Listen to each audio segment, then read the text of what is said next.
Hello fellow Star Wars fans, my name is Starrapter. Welcome back to the channel. It's Wednesday, so there's some Star Wars comics to talk about. We have one from IDW and another one from Marvel. We'll start off with Marvel. We have Doctor Aphra, issue number 4. This is part 4 of Fortune and Fate. In this we have Doctor Aphra and her team going after the Rings of Vaale, but against them, going after the same thing, is Ronen Tagge, and he's got a lot more resources and a lot of manpower. And in the last issue, we had Dr. Aphra's own Just Lucky on her team double cross her for Ronen Tagge. Yes, it's crazy, and he traps them, Aphra, including Dr. Anaka, as well as Data and a droid and Black Santan down below. But they do end up finding a way out of this ruined city. It is explained that the bone structures throughout the architecture of this ruined High Republic city were actually the cause of the insanity that is starting to go through some of the characters. Some characters were hearing things,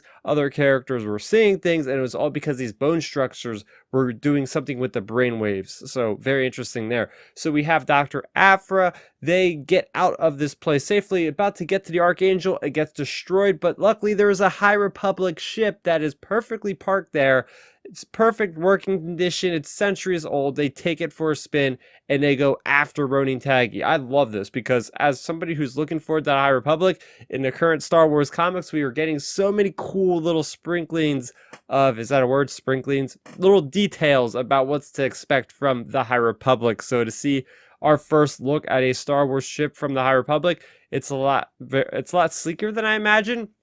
But it also does look like it's from another age, which I appreciate. And we're going to get Marvel Comics. We're going to see plenty of High Republic designs in from that era. So they do end up going to Cantonica. Yes, they end up going to Canto Bight, the casino that is seen in The Last Jedi. That is where Ronan is. That's where, I guess, his headquarters is. Aphra's got a plan, and that's where we leave off in this issue. But I will say that this issue was okay. I wasn't jazzed by this issue. There wasn't some big revelations. We do learn a little bit more about Just Lucky. He has a brother that is very much indebted to Ronen Tagge. So he says never basically accept payment from Ronan unless you plan to run, because this guy will basically own your life once that happens. So I'm excited to see what happens in the next issue of Dr. Aphra, but this definitely wasn't my favorite issue. Moving into Star Wars IDW comics, we have the final issue of Star Wars Adventures, The Clone Wars Battle Tales. This is issue number 5, and this has been a great series so far. Like, I will say, I really like how we get these clone trooper-centric adventures. In this issue is no different. We have Captain Rex.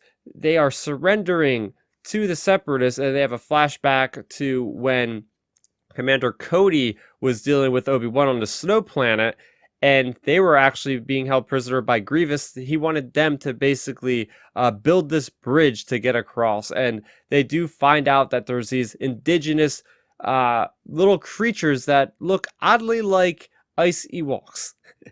There's no other way I can describe it. Snow Ewoks, ice Ewoks, whatever you will. But they basically designed this bridge to let these people come across and you know, get back together, because one of these little ice Ewoks is separated from its family on the other side of this chasm. So Obi-Wan and the clones rebuild this bridge, and Grievous wanted them to rebuild the bridge anyway. So it ends up being built, and then they get all these little ice Ewoks, and they go and attack Grievous, and that gets Obi-Wan time to get his lightsaber back and fight Grievous, and they get out of there alive.